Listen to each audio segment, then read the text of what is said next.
bienvenue sur votre plateau Diar Diar sur la télévision HT24. Donc aujourd'hui, j'ai une invitée de taille de marque, une grande dame. Et sans plus tarder, elle va se présenter. Bonsoir Madiva. Bonsoir Madiva Maya. Merci pour l'invitation. Merci à la chaîne HD24 Je t'en prie. pour l'émission Diar Diar. Alors, Ramos, sans plus tarder, moi je te demande pourquoi Amazon Power. Ah, j'aime trop le nom. Power.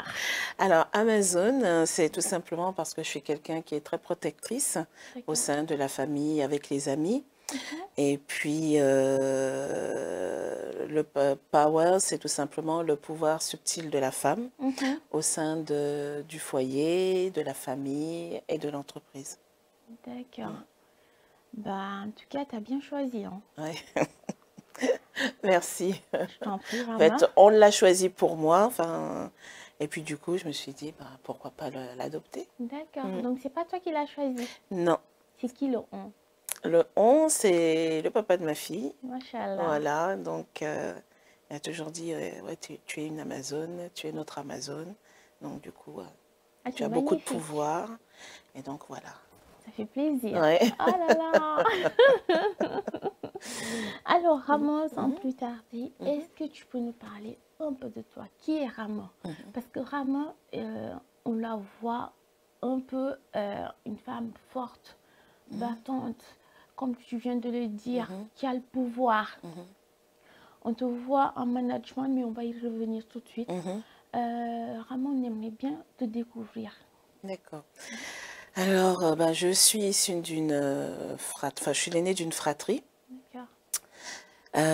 Donc, je réside en Île-de-France.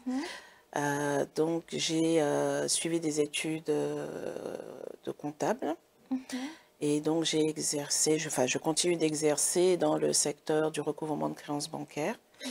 Donc, j'ai travaillé avec plusieurs banques de la place, notamment HSBC, Banque de France, Banque Populaire.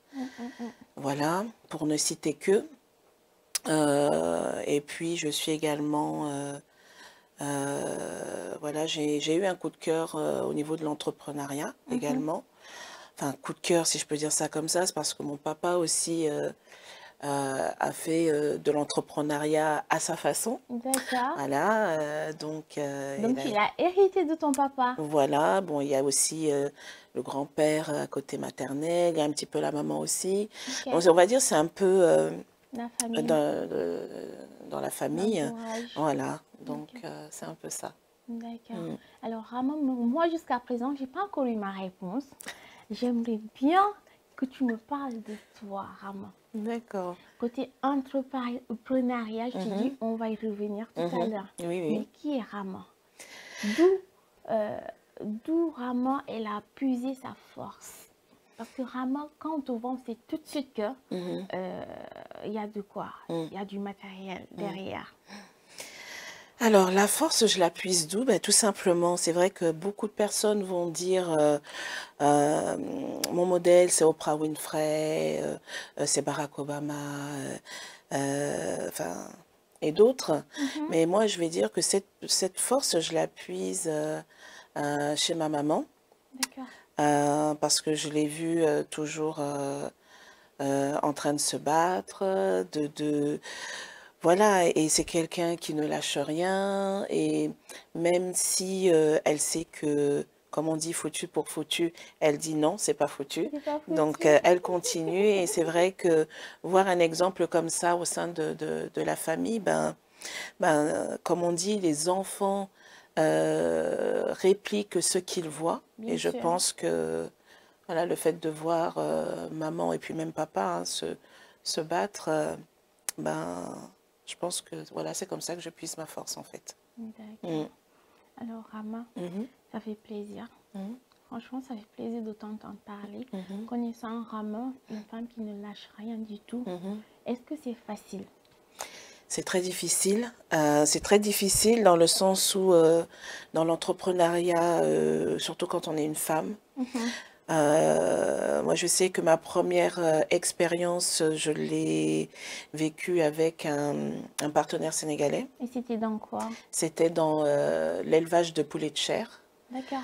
Voilà, donc on était parti sur une première bande test de 100 poussins. Vous Donc, l'avez fait où? du côté de Koutia. Koutia. Donc c'est à près de 500 km de Dakar.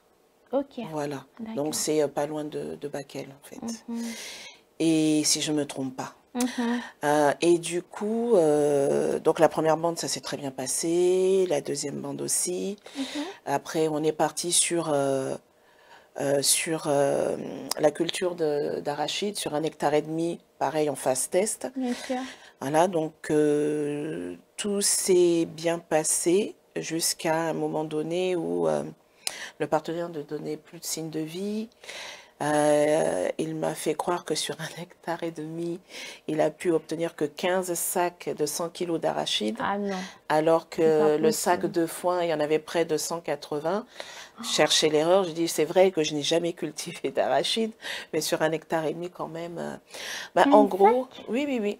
Et donc, du coup, ce partenaire, bon, c'est un jeune, hein, parce que je suis vraiment axée sur aider la jeunesse pour éviter à ce qu'ils viennent, Bien sûr, ce qui se voilà, passe à Hambourg, ce qui s'est passé récemment à Hambourg. voilà, c'est ça.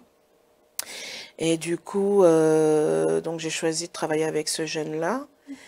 mais Et toi, tu n'étais pas sur place? je n'étais pas sur place. Donc D'accord. ça a commencé au tout début du Covid. Mhm. Donc moi j'avais commencé à envoyé des fonds en mars 2020, je m'en souviendrai toujours. Mhm. Je devais partir pour, Ok. voilà, pour qu'on puisse faire les choses dans les règles, acheter les poussins ensemble, enfin, faire pas mal de choses ensemble. Bien sûr. Et il y a eu le Covid qui est arrivé, donc pendant toute cette période-là, en fait, il était livré à lui-même. Bien sûr. Et comme moi, je voulais vraiment travailler dans la discrétion, Mhm. je pense que c'est aussi une erreur. Ouais. Voilà, c'est aussi une erreur. Et du coup, il s'est dit, comme elle ne veut pas faire fuiter les choses, Mhm. il en a profité. Donc, il s'est marié à 2 reprises C'est pas possible. avec, je Avec tes suppose, fonds? avec mes fonds. Voilà. Ah, Donc, c'est horrible. voilà. Donc, j'ai pu récupérer que 450 000 francs Et et combien t'en as investi sans indiscrétion? 5 000 euros. C'est pas possible. Ouais. Donc, après, j'ai fonctionné avec 2 amis. Mais entre parenthèses, Oui. vraiment, Mm. comment tu l'as su? Comment t'as pu... Qui s'est marié? Oui, qui s'est marié et qu'il a... Tout ce qu'il disait, c'était pas vrai. Après, j'ai mené ma petite enquête. Donc, comme je fais partie aussi de groupes politiques, même si je suis apolitique, mais par rapport à, comme ils le disent, à ma motivation pour faire avancer les choses. Bien sûr. Donc, on m'a inclus. Donc, on va dire, j'ai des espions un peu partout. Et donc, ces personnes ont mené l'enquête et c'est là qu'ils m'ont effectivement Bien dit, découvert. voilà, que je m'étais fait avoir, tout simplement. Et quel est le ressenti que tu as eu sur place? Tu le sens? C'était du dégoût quand même, parce que je me dis, on fait confiance à une personne Il et faisait partie des membres de ta famille, non, non? même pas. En fait, on D'accord. s'est rencontrés par rapport à un appel d'offres qu'on avait fait pour une association dans Ok. laquelle je suis. Mhm. Donc, on voulait mettre en lumière les entrepreneurs de la diaspora. Bien Il a sûr. répondu à cet appel d'offres. Et, mais comme il était au Sénégal, donc voilà, c'était pas quelque chose, Intéressant. voilà, pour le moment, voilà, on ne pouvait pas travailler avec lui. Ok. Et donc, en fait, on a gardé contact de fil en aiguille, on a beaucoup échangé. Il a commencé par parler d'entrepreneuriat. Mhm. Après, moi, j'ai dit, moi, je ne peux pas travailler avec les gens du continent parce que moi, mon papa aussi, il a fait beaucoup de choses. Il y a eu beaucoup de failles. Voilà, beaucoup de failles. Et en fait, il a su me mettre en confiance. Oui. Et puis, j'ai dit, bon, on va quand même faire un petit test. Ok. Et puis, échec, mais ça m'a pas démoralisé. Enfin, ça m'a démoralisé, mais je n'abandonne pas. D'accord. Donc, après, j'ai continué l'aventure avec deux amis Mhm. que j'appelle affectueusement les mousquetaires, Kissima et Sega. S'ils voient l'émission, ils se connaîtront. La Donc, mystérieuse Rama. c'est ça. Donc, on a un baby boss. Pourquoi on l'appelle baby boss? Parce que franchement, voilà, c'est quelqu'un qui est très pragmatique au niveau business. Ok. Donc, j'ai fonctionné avec eux. On a créé une première entreprise qui s'appelle Momando, donc qui est spécialisée dans comment on appelle ça? Les œufs. Donc, on fait avec des poules pondeuses. Ok, Donc, on d'accord. a commencé aussi en plein Covid avec cette entreprise. On est près de 80 sociétaires. Ah oui. Voilà. Donc ensuite, nous avons créé une deuxième entité qui s'appelle Dolembolo.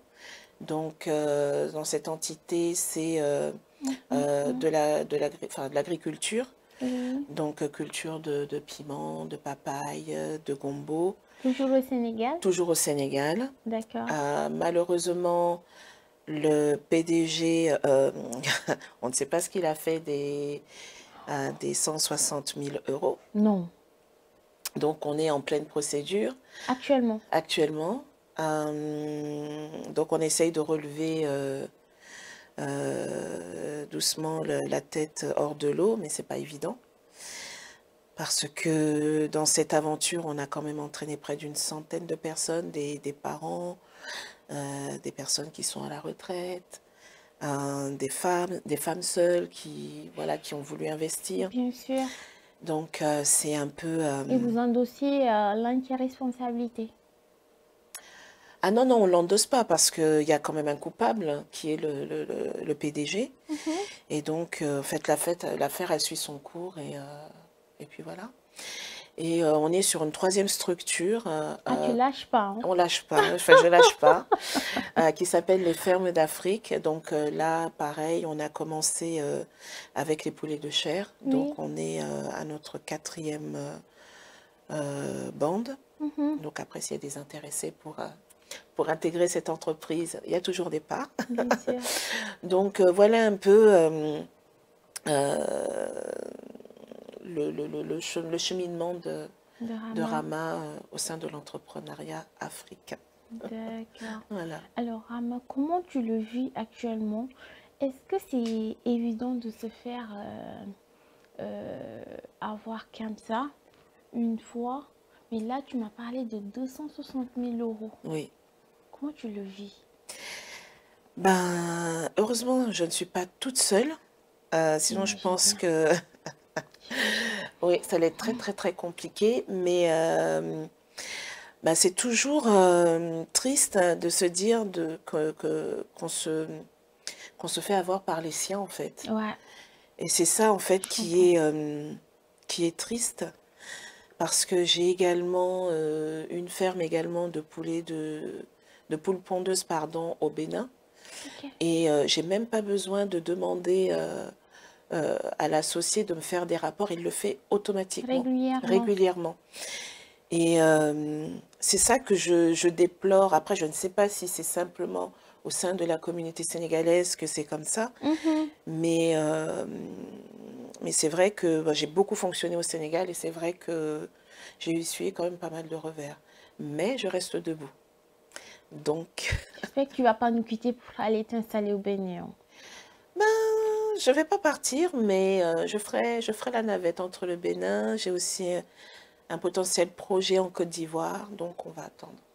On m'a fait des propositions pour le Ghana aussi. Okay. Je vais réfléchir parce que ça fait beaucoup pour une seule personne. Voilà. Alors, Rama, là, tu nous as parlé, Rama, en tant qu'auto-entrepreneuse. Là, on va rentrer sur le sujet du management. Vraiment, on te voit manager, accompagner des artistes. Alors, qu'est-ce qui t'a poussé à le faire? Alors, ce qui m'a poussé à accompagner les artistes, donc c'est une histoire un petit peu triste, on va dire, parce que j'ai perdu mon frère qui était artiste. Ouais. Donc, il nous a quittés en 2018. Il avait quel âge? Il avait 33 ans. Oui. Repose en paix. Oui, merci. Et du coup, je me disais, pour honorer sa mémoire, qu'est-ce que je pouvais faire? Mhm. Parce que c'est quelqu'un aussi qui était très bien, beaucoup dans la bienveillance, beaucoup dans le partage. Euh, et puis je me suis dit, bon, pourquoi pas continuer sur cette voie-là, c'est-à-dire accompagner des artistes, enfin surtout de jeunes artistes, Mhm. pour les accompagner voilà, jusqu'au succès. Et donc, voilà un peu la raison pour laquelle je me suis retrouvée dans le milieu artistique. D'accord. Et est-ce que c'est facile? C'est pas facile du tout, Mhm. parce que une femme dans un milieu où il n'y a que des hommes, c'est pas toujours évident. Bien sûr. Les artistes aussi sont pas toujours faciles à manager, C'est hein, pas parce qu'il gentil les artistes, il y hein? a des divas, Ah il y a bon? beaucoup de divas dans les artistes. Eh ben, dis donc. Mhm.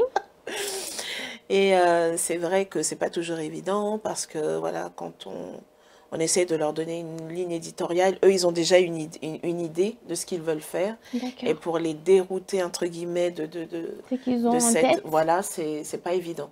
Ok. Voilà. D'accord. Mais bon, c'est toujours des challenges à relever. Et comme j'aime relever les défis, donc voilà. Et du coup, des fois, tu rencontres pas des situations où, par exemple, tu manages deux artistes qui s'entendent pas. Comment tu arrives à gérer ces genres de situations? Alors, pour Est-ce l'instant, que ça t'est déjà arrivé pour non, commencer? pas pour l'instant. Pas pour l'instant. On va dire la gestion, c'est entre moi et l'artiste en règle générale. Mhm. C'est vrai que quand c'est un peu tendu, ben, on essaye de temporiser les choses et essayer de faire comprendre. C'est pas toujours évident. Et quand tu dis tendu, c'est-à-dire, c'est quoi exactement? Ben, c'est quand, en fait, l'artiste, il veut coûte que coûte, par exemple, faire... comment je vais... Voilà, il va vouloir, par exemple, faire une scène. Mhm. Et moi, je me dis, ben, pour l'instant, t'es pas prêt Mhm. ou t'es pas prête. Donc, tu dois travailler ça, ça, ça, ça, ça. Il va me dire oui, oui, oui, oui, oui. Mhm. Et finalement, ce que je lui ai demandé de travailler, c'est pas fait.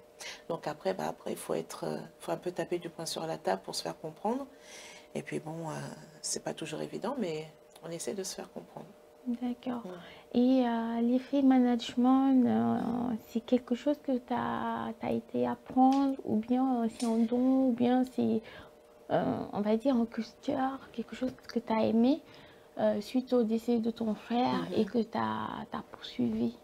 Comment ça s'est passé? Alors moi, je suis une amoureuse, enfin je suis, on va dire, une inconditionnelle de la musique, une mélomane, si je peux dire ça comme ça. D'accord. Voilà, donc j'écoute de tout. Je peux écouter de la musique classique, comme du rap, comme... voilà, je suis très éclectique.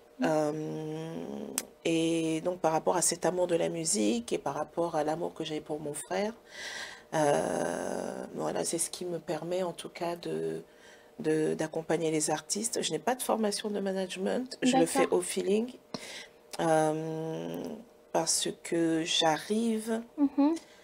après je peux me tromper, hein, mais Bien j'arrive sûr. un peu à déceler les personnalités des uns et des autres. C'est un Et don alors. voilà, on peut dire ça comme ça. Et Mhm. puis j'essaye vraiment d'aller, des fois il y a les conflits, hein, parce que bon, des fois il faut aller un peu au clash. Et c'est quoi les conflits? Ben c'est... Ah, mais dis-moi tout! Moi, bah, j'ai envie oui, de découvrir. les Parce que le conflits. management, je te le cache pas, surtout manager des artistes, Oui. des fois j'en ai envie, mais voilà, je me dis, est-ce que c'est facile? Bah, il faut se avoir un fort connaître et caractère. tout. Il faut avoir un fort caractère quand même Mhm. pour se faire comprendre. En fait, moi j'aime bien utiliser ce terme-là. Je fonctionne avec eux comme une maman. Mhm. C'est-à-dire que bah, les materner quand il le faut, Mhm. taper du poing sur la table quand il le faut, et puis rigoler aussi comme une bonne amie pour un peu détendre, parce que c'est vrai que c'est stressant pour eux. Bien sûr. Ils ont une image à sauvegarder, Mm. mais Surtout. en tant que manager aussi, on a aussi cette image parce que voilà, si l'artiste est un peu bancal, ils vont Mhm. demander qui est son manager. Manager, Voilà, donc en fait, on doit se protéger l'un et l'autre bien sûr. et se tirer tout, enfin, l'un et l'autre vers le haut voilà, pour réussir tout simplement. Même si c'est lui qui est au devant de la scène, Bien sûr. voilà, sa réussite, c'est la mienne en fait. Bien sûr. Et tu arrives à aller décrocher des dates, organiser des événements? Alors Est-ce que c'est l'organisation facile? d'événements, oui, on le fait. Donc pour l'instant, c'est des petits concerts. Donc je fonctionne, on va dire, en primaire actuellement avec Big Mo Double Cho, qui est D'accord. un artiste sénégalais, On va saluer de passage. qu'on salue de passage. Alors, Rama, sans plus tarder, on va rentrer un peu sur Rama. Je sais que tu n'es pas prête, mais Rama, tu n'as pas le choix. Oui, Il faut nous offrir cela. oui, Donc, Rama, qui dit Rama, on va la trouver dans l'auto-entrepreneuse. On revient Rama, il manage des artistes. Et Rama à la maison. Est-ce que c'est facile de combiner les trois? C'est pas toujours évident parce que, en fait, c'est une organisation. C'est une organisation au millimètre près. Ah oui. Au Ça, millimètre je m'en près. doute pas. Ouais. Je m'en doute pas. Donc, il y a toujours un planning. Donc, voilà, bon, il y a tout ce qui est, comment on peut dire ça? Mon développement personnel, parce que pour faire autant de choses, il faut toujours être au meilleur de sa forme, Bien sûr. que ce soit mental, physique. Et voilà, ça joue beaucoup. Parce qu'il y a beaucoup de charge mentale.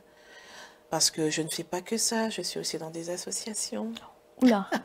Ah Je suis oui, aussi dans des associations, notamment, donc je suis coordinatrice de projet au sein de l'association IBC-SICA, donc qui est basée dans le 16e à Paris. Donc c'est une association qui œuvre dans tout ce qui est entrepreneuriat, l'accompagnement des entrepreneurs, donc l'organisation d'événements pour tout ce qui est salon, enfin, comment je pourrais dire ça? Oui, les salons, les conférences, la mise en lumière des entrepreneurs. Ok. Je vois bien que tu organises parfois des salons, alors des salons Link Sunugal. Oui, bon, c'est une tournée européenne qui est organisée également par l'association IBC-SICA, donc qui démarre en octobre de cette année pour terminer le 9 mars. Okay. Voilà, et puis c'est des événements qui permettent aux entrepreneurs d'être en lumière. Voilà, en fait. Ah, mais tu ne m'as pas encore répondu. J'ai bien répondu, je n'ai pas répondu. Vraiment, la vie familiale, est-ce que c'est... Comment, en fait, tu sais, des fois, oui. Comme là, quand tu as pris des claques, oui. Est-ce que c'est facile de combiner ça? De le transmettre ouais. Parce que des fois, ça nous arrive tous. Oui. Moi, des fois, je finis le boulot, je Oui. rentre, je suis claquée, je suis pas bien et tout, tu vois. Mais bon, là, on parle pas de moi, là, on parle de toi. Attention, on parle pas de moi. Donc, tu vas aller par là. D'accord. Comment tu arrives à gérer des situations pareilles? Bon, au sein de la famille, j'ai toujours, on va dire, mon acolyte qui est là, qui m'accompagne. La chance. Qui peut faire la cuisine. Eh ben, dis donc. Ben oui, qui fait le ménage. Ouh là là. Tu me diras des secrets après. Oui. J'en aurais besoin, moi. Lina, qu'on sort là. Comment il ménage? Ah oui. Qu'il fera le linge à manger pour moi. C'est ça, c'est ça. Aïe, aïe, aïe. Donc, bon, c'est vrai qu'il m'épaule beaucoup. Machallah. Ouais, et c'est vrai qu'il n'est pas toujours d'accord sur mes choix, notamment... D'investir au Sénégal, j'imagine. Voilà. En fait, ça ne le dérange pas que j'investisse, mais ce qui le dérange, c'est que pour lui, si j'ai essuyé ses revers, c'est peut-être parce que j'ai été mal entourée. Bien sûr. Donc c'est un petit peu ça, en fait. Ok. Mais sinon, il me soutient. Je sais que c'est pas facile, donc au passage, je le remercie beaucoup pour le soutien. Je le remercie beaucoup pour le soutien. Donc il aime bien aussi m'appeler Satan. Le missile que Poutine a créé. Machallah, machallah. Donc voilà. Moi, de toute façon, il se reconnaîtra. Voilà. Mention spéciale à lui.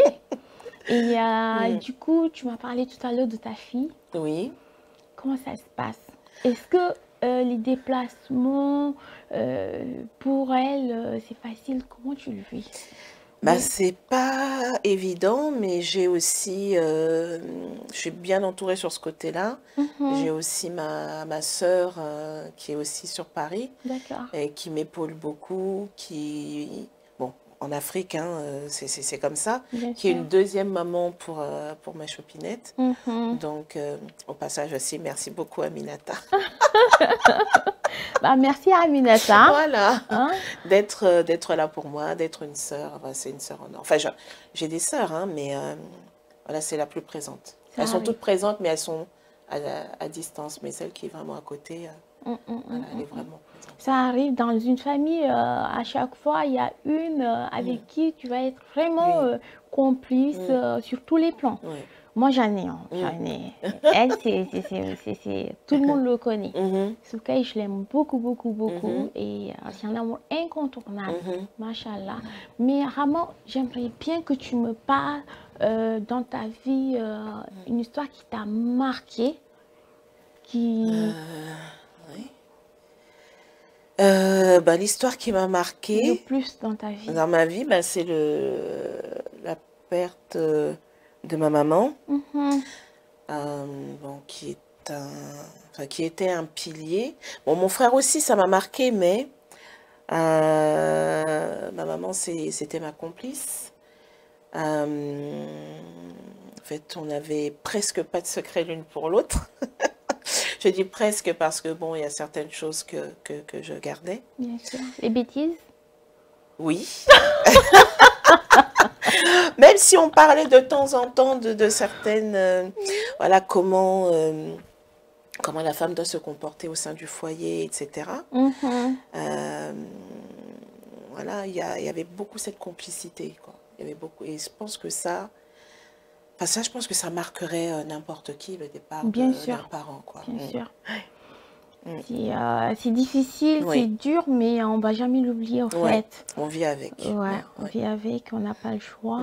D'accord. Mis à part ça, Rama, j'aimerais bien que tu me dises encore, je vais demander une plus encore. Ouais, ça, je sais que c'est quelque chose qu'on n'oublie pas, qu'on vit avec, mais quand même, j'aimerais bien dans ton parcours, juste avant de finir, qu'on ait une petite, que tu puisses nous dire quelque chose de pimenté, tel que... Tout ce que tu as dit, c'est pimenté. Mais tu sais, nous, on veut que tu nous dises exactement une histoire qui fait que, tu vois, je me suis dit, waouh. L'histoire, ce qui s'est passé au Sénégal. Oui. Oui. Tu vois, mais Mandomo Doyal, c'est ça le souci. Moi, j'ai pas d'histoire rocambolesque à raconter. Hein. Après, ça va rentrer trop dans ma vie perso. Et t'as pas envie de ça. Lâche-toi. En fait, pourquoi j'insiste? Tu sais, aujourd'hui, tel que moi, mon souhait, c'est vraiment de pouvoir faire des résultats comme toi, des résultats palpables, des choses vraies. C'est mon souhait. D'accord. Donc aujourd'hui, quand je vois Rama, je me dis, j'aime trop cette femme, j'ai envie de devenir comme elle, j'ai envie, mais est-ce que c'est facile? Tu vois, aujourd'hui, à travers cette émission, à travers de ce que tu vas nous dire, moi, peut-être ça peut m'épargner sur certains... Oui, en fait, je vais apprendre plus. Des fois, je vais me dire, ah, Rama, c'était pas facile pour elle et pourtant elle l'a fait. Ou bien, je dirais, elle a eu telle, elle a rencontré telle difficulté, mais elle a pu, voilà. Oui. Elle est toujours debout, tu Debout. vois. Voilà, donc d'où l'intérêt de Jar Jar. Mais c'est pas vraiment Oui, pour rentrer dans d'accord. ta vie privée. Non, Oui. non, non. Loin de là. Bon, je peux parler peut-être, parce que, comme je te dis, j'ai pas vraiment d'histoire. Aujourd'hui, Oui. si on va parler de mariage, les copines là, qui sont là, comme ça, comme ça, comme ça. Je dis pas, t'en as, hein. Oui, Je dis pas, t'en as vécu. oui, oui. Bon. Oh, Tu me forces, hein, mais j'ai pas j'ai comme l'impression que tu me prends en otage. Mais je vais essayer d'ouvrir une petite brèche. Donc, c'est vrai que j'ai connu une relation assez tumultueuse. Donc, au début, c'était vraiment, tu sais, relation. Le gars, hyper galant, il t'ouvre la porte. Quand tu vas au restaurant, il te tire la chaise et tout. Mais il s'est avéré que c'était un vrai, comment je pourrais dire ça? Pervers narcissique. Non. Eh oui. Donc pendant les 2 premières années, tout allait bien. Et du jour au lendemain, il a complètement changé. Il est devenu... Et en plus, on a créé une entreprise ensemble. Donc c'était dans le bâtiment, hein, dans les grosses œuvres.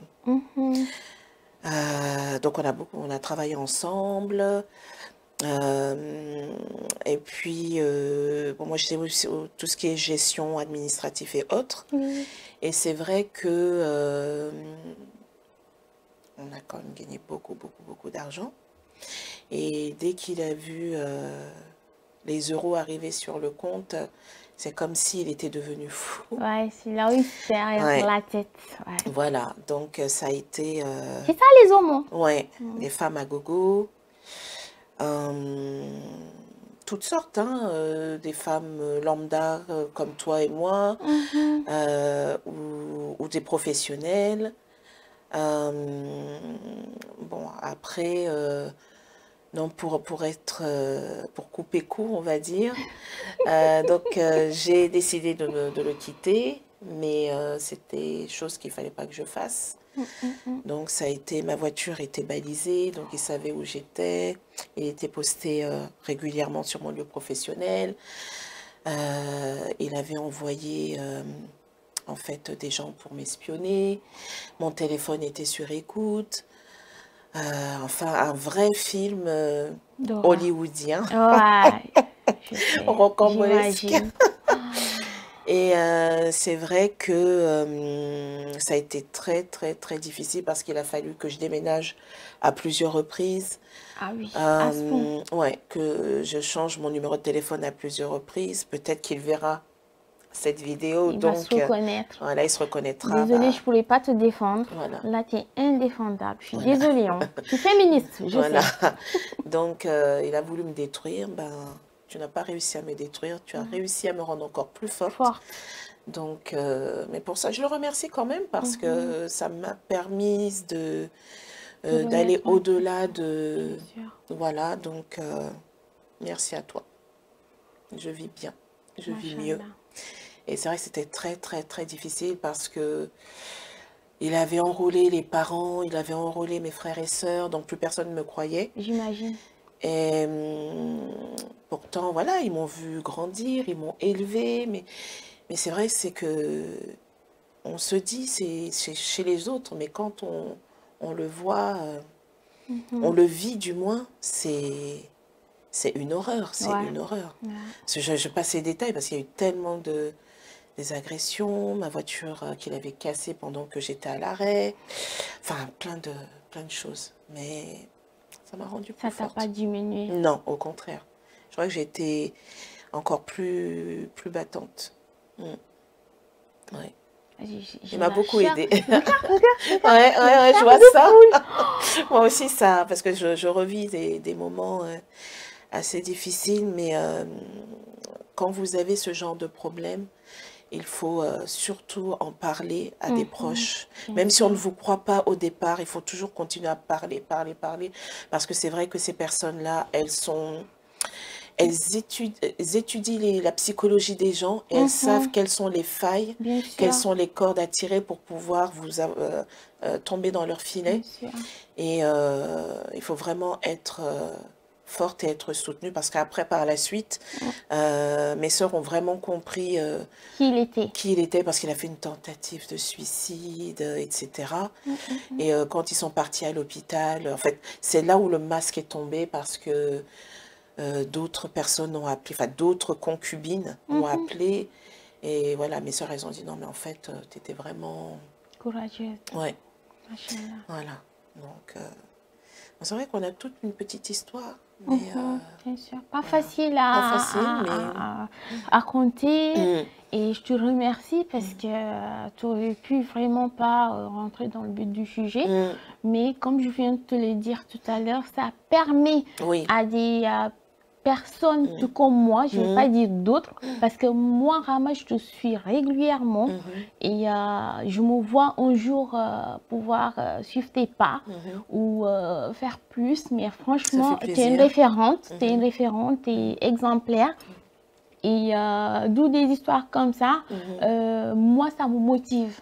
Ça me motive et ça peut... je sais qu'il y aura certains qui vont écouter ça, qui vont entendre ça, ils vont être choqués.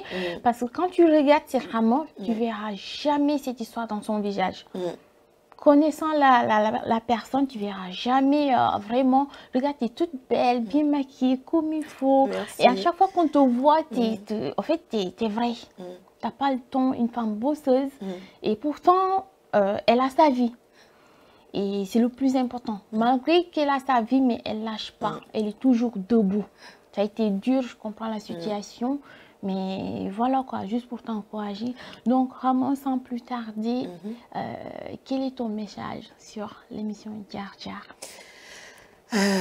Déjà que ton émission soit une émission planétaire. Merci, parce que tu es une très belle personne, bienveillante, professionnelle, souriante. Et surtout, le mot de la fin, c'est ne jamais abandonner. Peu importe les étapes, on peut baisser les bras, ça arrive, mais il ne faut jamais se décourager. Parce que, comme j'aime bien le dire souvent, c'est toujours la dernière clé du trousseau qui ouvre la porte.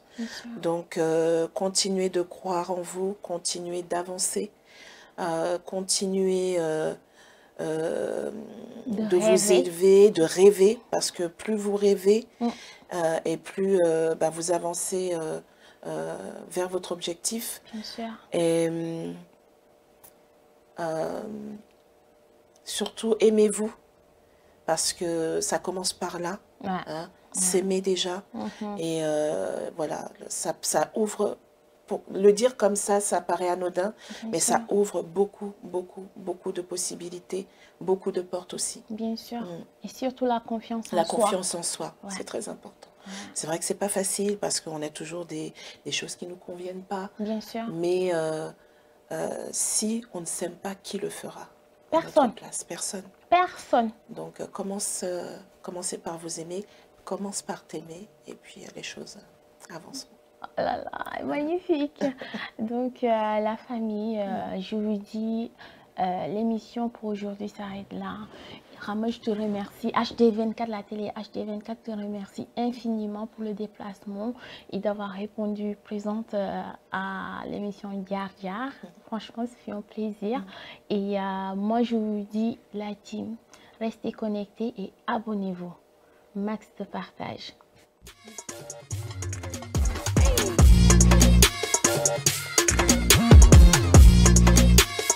Hey.